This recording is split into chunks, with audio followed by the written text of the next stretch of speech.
नमस्कार, बहुत स्वागत है आप सभी का। आप देख रहे हैं इंडिया डेली। मैं हूं आपके साथ नैना यादव और लेकर हाजिर हूं हमारा बेहद खास प्रोग्राम पॉडकास्ट बात में दम है। और जैसा कि आप सभी जानते हैं, हम इस खास कार्यक्रम के माध्यम से आपको मिलवाते हैं उन तमाम दमदार हस्तियों से जिनके व्यक्तित्व में दम है, जिनकी बात में दम है। और ऐसे ही एक दमदार व्यक्तित्व जो अपने आप को ऑर्डिनरी व्यक्ति कहते हैं, मेरे साथ में मौजूद है पूर्व IAS ऑफिसर अजय दुआ जी। सर, बहुत स्वागत है आपका हमारे इस प्रोग्राम में।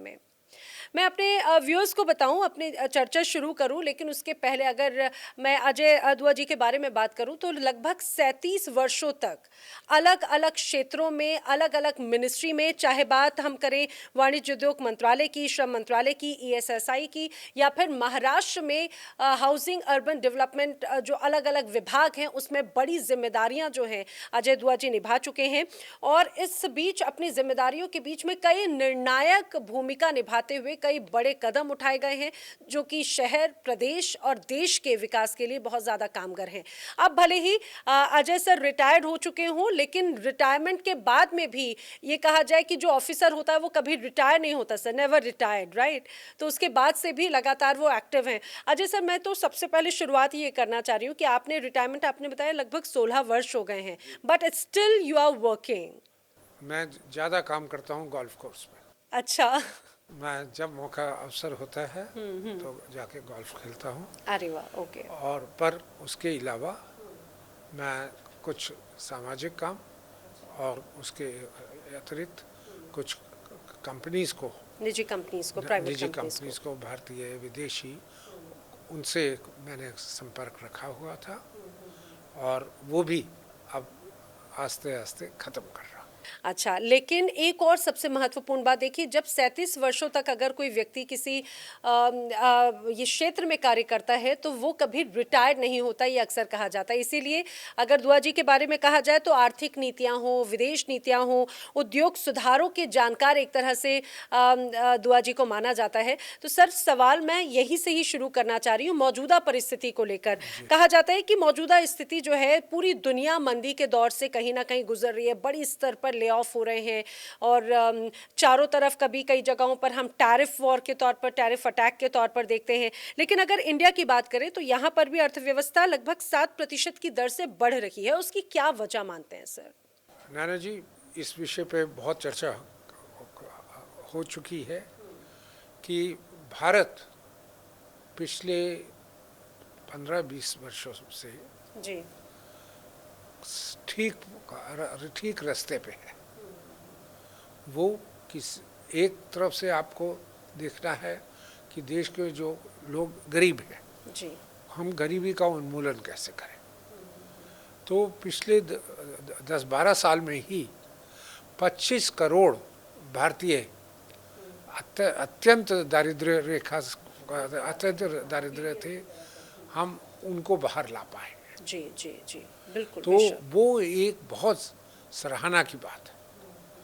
सराहना इसलिए मैं कह रहा हूँ शब्द, कारण अब 25 करोड़ लोग जो पहले, जिनके पास खाने के लिए, पीने के लिए, रहने की व्यवस्था नहीं थी, अब वो BPL से बाहर आ गए, एक्सट्रीम पॉवर्टी से, और अब वो कंट्रीब्यूट कर रहे हैं देश की कंजम्पशन में, देश के प्रोडक्शन में। और GDP होता क्या है, हम नापते हैं कि आप क्या उत्पादन कर रहे हैं, कितना खा रहे हैं, कितना निर्यात कर रहे हैं। अगर ये चीज़ें देखी जाए तो हमने जो दारिद्र्यता देश में सतत कम की है, उसका हमें फ़ायदा मिल रहा है। वो हमारे जो लोग, हम पहले एक ज़माने में कहते थे कि भारत में 2.5%, 2.25% से लोक संख्या बढ़ रही है, तो उस टाइम हम ये जो 2.5%, 2.25% हर वर्ष नए लेबर फोर्स में आ रहे थे लोग, वो माउथ टू फीड थे, हैंड टू वर्क नहीं थे। बस हमने जो अंतर बड़ा चेंज किया है, एक दारिद्रता के ऊपर हमने कंसंट्रेट किया, बिल्कुल, और दूसरा हमने इन लोगों को एम्पावर करके कैसे इनको नौकरियां मिले, कैसे ये अपने फैमिली के लिए का स्तर बढ़ा पाएँ। और मैं कह रहा हूँ नौकरियाँ ज़रूरी नहीं हैं कि सबको फॉर्मल सेक्टर में ही, ऑर्गेनाइज सेक्टर में ही मिले, पर उनको साधन अगर आप दरिद्रता से बाहर ला पाए हैं तो उनको कहीं ना कहीं से तो उनकी उत्पन्न आ रही है।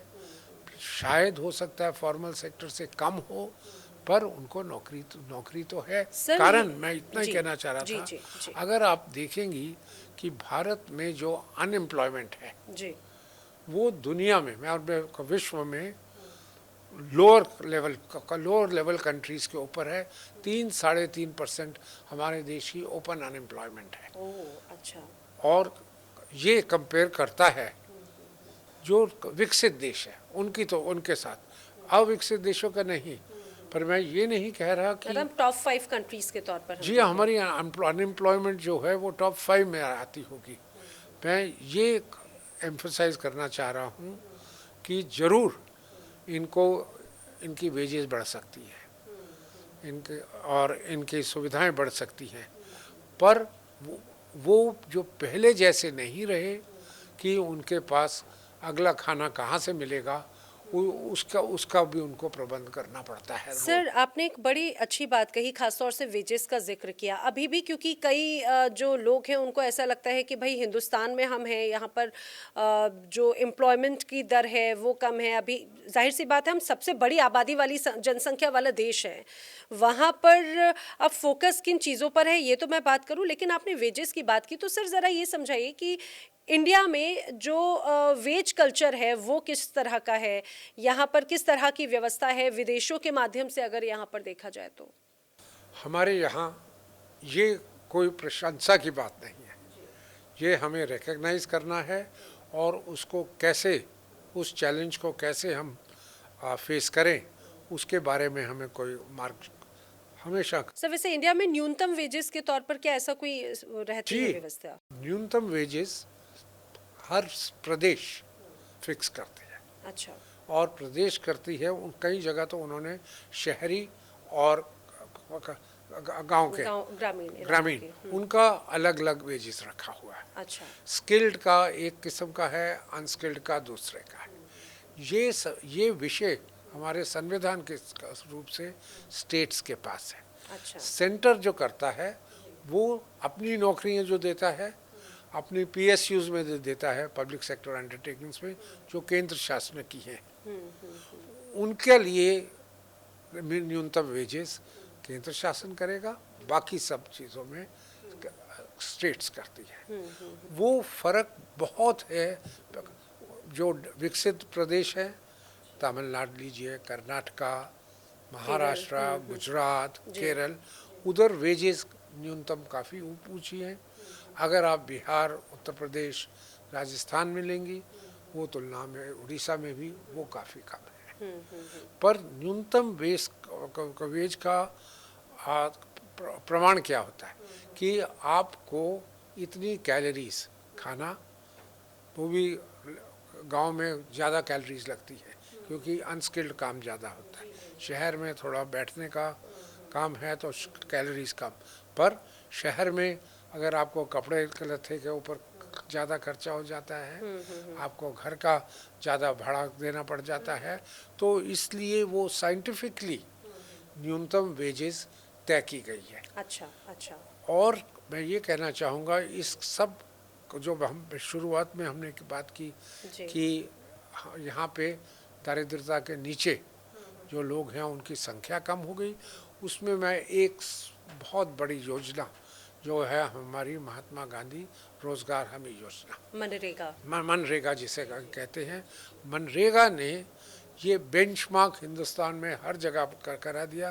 कि भैया अगर आप चाहें हमारे यहाँ अपना रजिस्टर कर लीजिए, आपको कोई दूसरी नौकरी नहीं मिली, हम आपको अगले खाने की फिक्र ना रहे, आपका बॉडी एंड सोल टुगेदर रहे, हम आपको अनस्किल्ड लेबर, कुछ हद तक अनस्किल्ड है, तो कुछ क्या टाइमली समय समय पर ये वेजेस रिफॉर्म भी होते हैं और किस तरह से होते हैं? ये न्यूनतम वेजेस जो मनरेगा के नीचे हैं वो भारत सरकार रिवाइज करती है, कारण ये सेंट्रली स्पॉन्सर्ड स्कीम है। सर, मैं एक बार फिर से अब मौजूदा स्थिति की बात करना चाहती हूँ, क्योंकि आप उद्योग नीतियों को बखूबी समझते हैं, विदेश नीति को, आर्थिक नीतियों को बखूबी समझते हैं, लगातार आप उनके बारे में लिखते भी रहे हैं, लिखते अभी भी हैं, आर्टिकल्स आपके हम लोग पढ़ते हैं। लेकिन सर, मौजूदा अगर मैं करंट सिचुएशन की बात करूँ, आपने कहा कि हम बहुत अच्छी दिशा की तरफ आगे बढ़ रहे हैं, अच्छी गति से हम आगे बढ़ रहे हैं। इंडिया विश्व की चौथी बड़ी अर्थव्यवस्था है और बहुत ही जल्द हम लगातार प्रोग्रेसिव हैं। अब इन सारी सिचुएशन के बीच में सर, मौजूदा स्थिति ये है कि अमेरिका की तरफ से 50% टैरिफ इंडिया पर लगाया गया।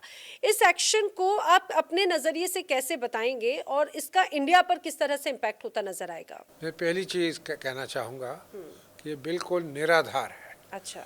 कोई कारण नहीं है, कोई बेसिस नहीं है कि भारतवर्ष के ऊपर 50% ड्यूटी लगाई जाए जो अमेरिका में हम एक्सपोर्ट करते हैं। जी।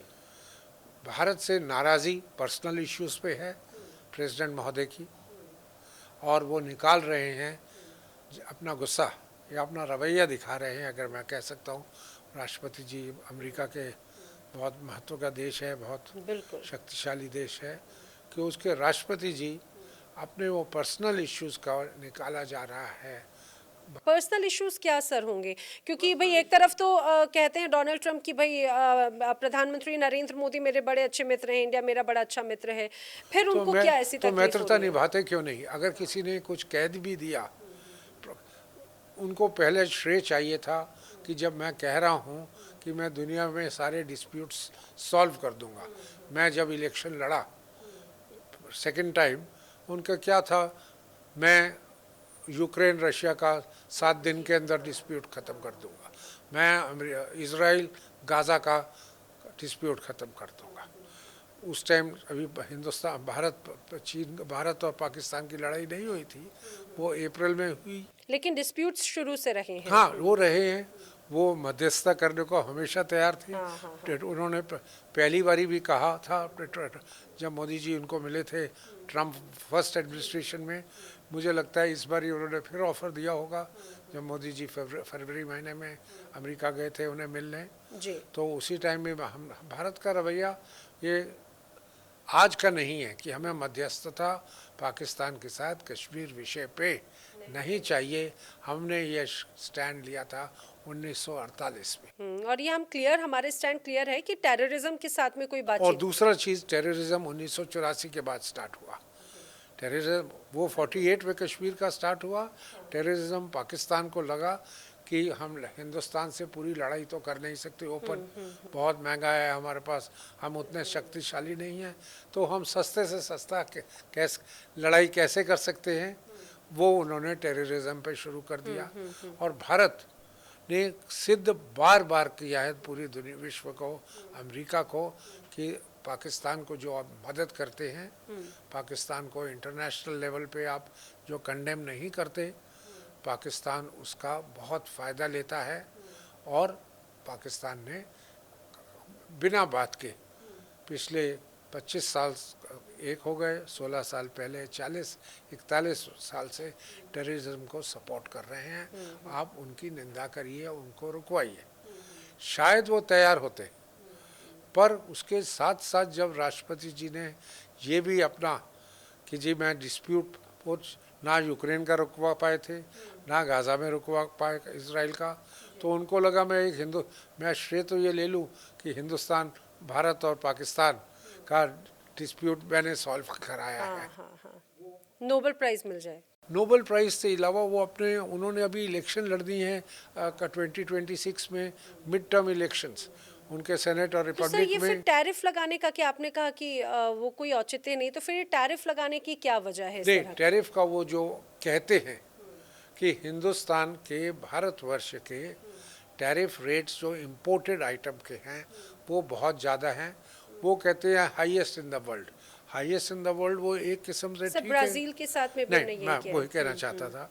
हाईएस्ट इन द वर्ल्ड एक आइटम पे होगा, जो हार्ले डेविडसन मोटरसाइकिल का ट्रम्प साहब को बहुत ज़्यादा शौक है, वो उसको हमने 350% ड्यूटी लगाई थी। वो आज का विषय नहीं है, वो विषय मैंने डील किया हुआ 16 साल पहले, कि हार्ले डेविडसन के लोग आके कहते थे हमें हमारी मोटरसाइकिल टू व्हीलर इंडस्ट्री बहुत अच्छी है भारतवर्ष की। वो छोटे 0.75 हॉर्स पावर से लेके जी आगे जी। तक ये बना पा रहे हैं।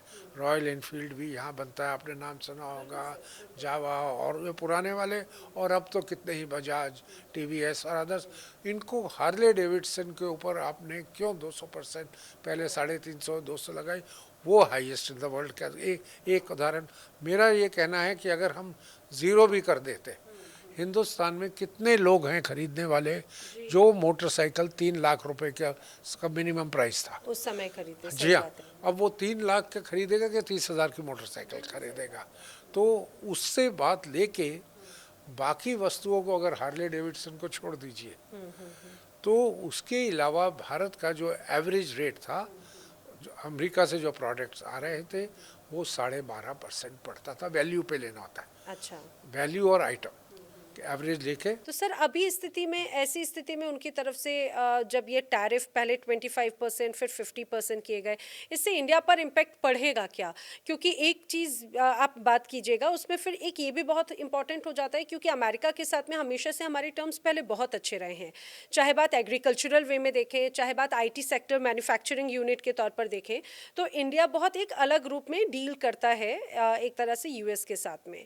तो क्या इस पर इम्पैक्ट पड़ेगा? जी, ये कहना कि कोई प्रभाव नहीं पड़ेगा, वो उचित नहीं होगा मेरे लिए अच्छा। कहना। ज़रूर फ़र्क पड़ेगा, पर मैं ये कहना चाहता हूँ, अमेरिका एक तो 50% अगर लगाता रहा, 25% ये कह के कि भारत रूस से खरीदता है और रूस की यूक्रेन वॉर को फाइनेंस कर रहा है, तो ट्रम्प साहब जितना भी प्रयत्न कर लें कि वो डिस्प्यूट को रिजॉल्व करना चाहते हैं यूक्रेन और रूस में, वो आगे बात चलेगी नहीं। ये कहना कि रूस को भारत फाइनेंस कर रहा है, जो हम क्या क्या हमें फ़ायदा हुआ है, नैना जी मैं बताना चाहूँगा, $12 बिलियन का बस हमें फ़ायदा हुआ है 40 महीने जो हमने तेल खरीदा है रूस से।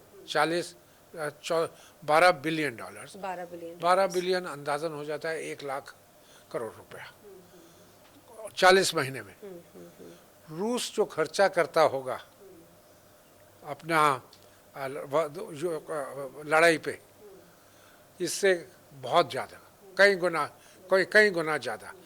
और रूस से हमने किस रेट हमने लिया, डिस्काउंटेड, हमें फ़ायदा 1 लाख करोड़ का हुआ। अगर भारत को 1 लाख करोड़ का फ़ायदा हो रहा वो भी है, कच्चा तेल है, उसके बाद में तो अलग प्रोसेस है जी, जी। पर कच्चा अगर, और हमें कौन, अमेरिका कहता था, बाइडेन साहब की एडमिनिस्ट्रेशन में ट्रेजरी सेक्रेटरी होती थी जेनेट येलन।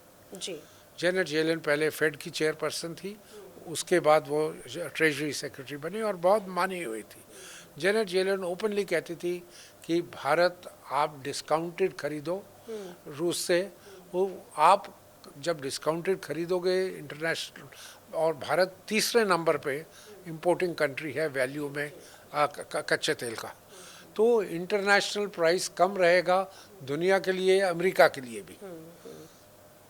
अमेरिका कुछ प्रोड्यूस करता है, कुछ इंपोर्ट करता है, पेट्रोलियम रिफाइंड वो इंपोर्ट भी करता है। हम अमेरिका के कहने पे रशिया को मना रहे कि आप इस डिस्काउंटेड प्राइस पे हमें देंगे, कारण उन्होंने प्राइस भी फिक्स कर दिया था। और सब बात तो ये है कि इंडिया पर आप ये दबाव बना रहे हैं कि आप मत खरीदो, लेकिन यूएस खुद उससे जब केवल आप लेता अपने है। आप खरीद रहे।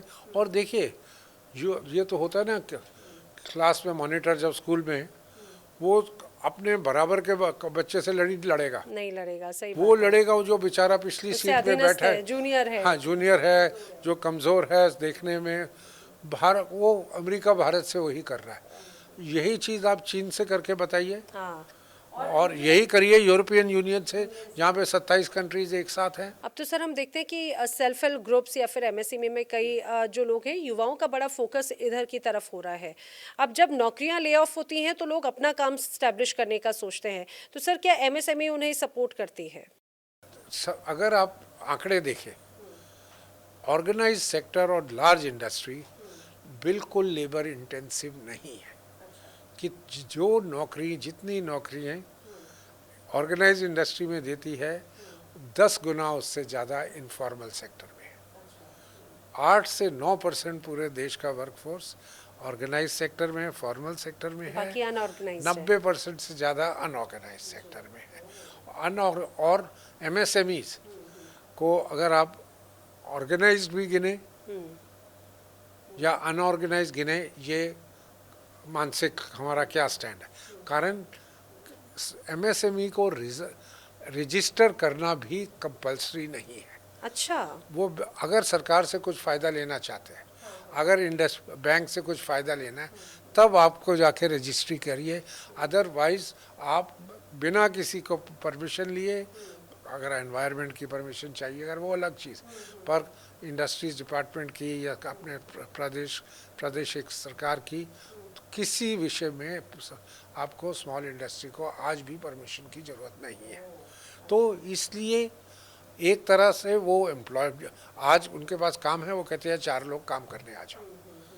कल उनके पास काम नहीं होता, उनको कहते हैं आप चले जाइए।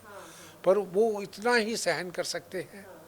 सही बात है। तो मैं ये कह रहा हूँ जी, आपको ये मैं थोड़ा सा कॉन्टेक्स्ट इसलिए दे रहा था लोकशाही का, और ये कि आपको हर जगह थोड़ा थोड़ा करना पड़ता है। लोकशाही में आप अमीरों को छोड़ें तो मध्यवर्तियों को छोड़ें या छोड़ो को, तो इसलिए हमारी जो प्रगति की गति है उसके ऊपर प्रभाव जरूर पड़ता है। चीन अगर 8% अपना सबको ट्रांसपेरेंसी को बंद करके 20 साल कर पाया तो उसके कुछ कारण थे। हमने 5% किया क्योंकि हमने कहा हम लोकशाही भी रखेंगे, हम अपने देश में ये भी रखेंगे कि स्टेट्स को भी अधिकार रखेंगे। तो इसके थोड़ा सा लेन देन कॉम्प्रोमाइज़ वो करना पड़ता है।